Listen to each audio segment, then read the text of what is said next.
Bueno, ¿cómo estás vos? Empecemos antes que nada, después de Bueno, todo lo que viviste. hoy en particular cansada, pero la verdad estamos muy emocionados. Fue para mí particularmente cuando me subí al escenario ver tantas fotos Es increíble esto, ¿eh? de- Mirá lo que es. ver tantas fotos de mujeres, hombres y niños asesinados, nuestros muertos en democracia, tan ignorados con tanta sed de justicia.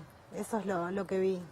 Ujú. Y lo que pensé es, bueno, ojalá muchos jueces y fiscales se pongan a pensar, nos miren. Esto, pienso en la cantidad, en los cientos de miles que te están viendo ahora del otro lado, en cada pueblo, en cada casa, en cada barrio. Esto es absolutamente aleatorio, ¿no? Esto es una ruleta que gira todos los días y vos tenés un número asignado, te toca o no te toca. Lamentablemente es así. Lamentablemente es así, lamentablemente es así. Obviamente en principio es muy difícil porque uno obviamente se siente culpable como todas las víctimas. Hay un primer momento en que decís qué hice, dónde fui, por qué lo hice, cómo lo hice. Y la realidad es que te vas dando cuenta que lamentablemente te tocó de esa manera, que no pudiste haber hecho absolutamente nada para evitarlo. Y el camino que viene después es muy difícil. Es muy difícil y eso es lo que buscamos hoy con la convocatoria, lo que buscamos. ¿Por qué el camino es difícil, Caro, después? El Más camino allá es de todo lo difícil que por... ya se sabe, ¿no? Que es por el dolor mismo, No, pero... obviamente, eso es lo primero. Pero después tener toda una justicia que vos ingenuamente pensás que va a estar de tu lado, del lado del que le pasó algo malo. Se hace engorroso, ¿no? Ese es otro punto Se también. hace muy engorroso, se hace muy engorroso porque es una... Bueno, vos fijate esta cantidad de gente, o sea, esta es toda gente que no tuvo justicia. Y tu caso porque se hizo absolutamente de todos. Sí, Y yo tu siempre, caso, siempre cuento que cuando me empecé a encontrar con víctimas, transcurridos los años, no es que yo me levanté de la cama y salí a pelear, porque esto no es así. Cuando me empecé a encontrar con víctimas y todas me decían qué suerte que tuviste, para mí eso fue lo más chocante que me pasó, que me digan a mí qué suerte que tuve con lo que me había pasado. Y claro, hoy vemos todo esto y de alguna manera lo entendés, porque la gente en principio tristemente busca justicia en los medios, lo cual es tristísimo, porque la justicia la debemos buscar en la justicia. es triste eso, en serio, ¿eh? ¿Viste? Automáticamente vienen a los medios. Automáticamente busca la justicia en los medios. Esto es muy triste. ¿Por qué Después, crees que la gente viene acá? porque piensa que de esta manera se va a generar una presión sobre la investigación, sobre los fiscales, sobre los jueces. Después, obviamente, tuve un fiscal que trabajó brillantemente, fueron apresados, también eran conocidos, o sea, era una banda que hacía salideras, no era la primera vez. ¿Están presos? Hoy están presos. Están presos. ¿Cuántos años le dieron?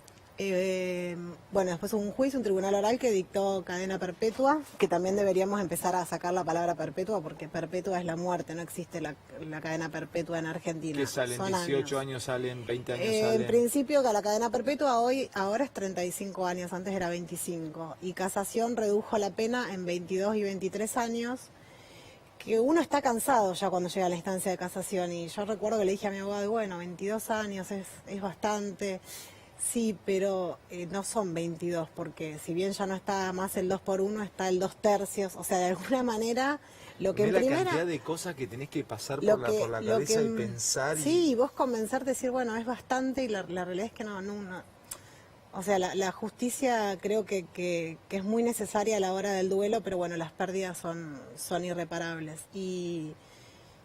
Y yo creo que deberíamos ser sinceros en esto, decir, bueno, la verdad que cuando lográs una cadena perpetua en primera instancia, van a ser 14 o 16 años como mucho el que peor situación judicial tiene, que es el que disparó. Escúchame, Caro, en un momento dado, vos estás casada, ¿no? Estoy casada. ¿Y Sí. tenés cuántos hijos? Tengo a Inés y a Bruno. Inés y Bruno. ¿Y qué edad tienen Inés y Bruno? Inés tiene 5 recién cumplidos y Bruno tiene 2. ¿Y habías pensado en un momento, se habían ido del país? O No. Eso fue una versión que corrió, Sí, pero fue es una mentira. versión que corrió, pero no, nunca pensé en irme del país. Yo necesité mucho a mi familia, necesité mucho a mis amigos, necesitaba ese juicio. Yo me pasé 2 años obsesionada con el expediente. Por supuesto que con tu vida tiene un antes y un después, está claro, Sí. pero tampoco podés, por ser mamá y porque tenés una vida por delante, si bien no podés dejar de lado esto, tenés que criar tus hijos y tenés que seguir. Sí. Ahora bien, yo me planteaba tratar de sacarte si hay un secreto o una manera de cómo vos pudiste salir adelante. Digo, ¿en qué te apoyaste? No sé, ¿sos creyente? ¿Ayuda psicológica? Me ¿En tus apoyé, padres? ¿En qué? sí, Contame. me apoyé en principio, bueno, obviamente mucho en mi familia, principalmente en mi marido, que fue mi gran sostén. Necesité mucho de los afectos, o sea, de ninguna manera, imagínate, poder irme del país necesitando tanto a mi gente. Y después es muy de a poco, o sea, son duelos muy difíciles, porque son muertes totalmente antinaturales y muy traumáticas. Y después es de a poco. Recuerdo que obviamente yo hacía terapia antes y a mi psicóloga le debo gran parte de estar acá hoy de pie.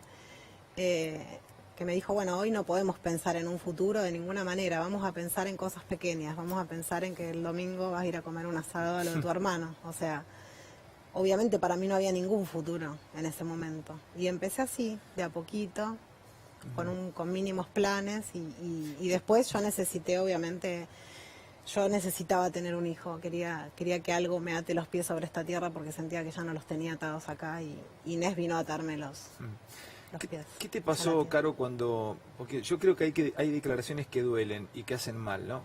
El otro día cuando lo escuchás a Cristina, no sé si la escuchaste a Cristina, desentenderse de los últimos años y dar un mensaje a la sociedad que la culpa de la inseguridad es de este gobierno o que son las cuestiones económicas que lleva adelante el gobierno de Macri.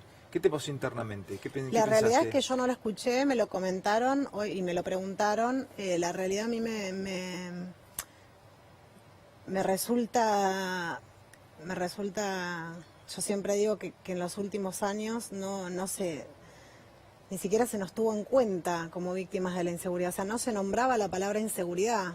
Eras una víctima de la inseguridad y sin haber hablado una sola vez en los medios parecía que eras la oposición porque venías a mostrar algo que no querían mostrar. O sea, entonces que ahora nombre la inseguridad realmente me parece bastante incoherente. Era así, se invisibilizaba, o sea, se invisibilizaba a las víctimas, se invisibilizaba y se mentía, porque también se planteó como una cuestión de ricos contra pobres. La realidad es que es todo lo contrario, quien más sufre la inseguridad son los sectores vulnerables. Los ricos obviamente tienen otros medios, no digo que no les pueda, sí. no digo que no les pueda pasar, pero en general es un problema de los sectores vulnerables y de la clase media. En mi caso, sin ir más lejos, 3 de las personas que me asaltaron tenían mayor poder adquisitivo al mío.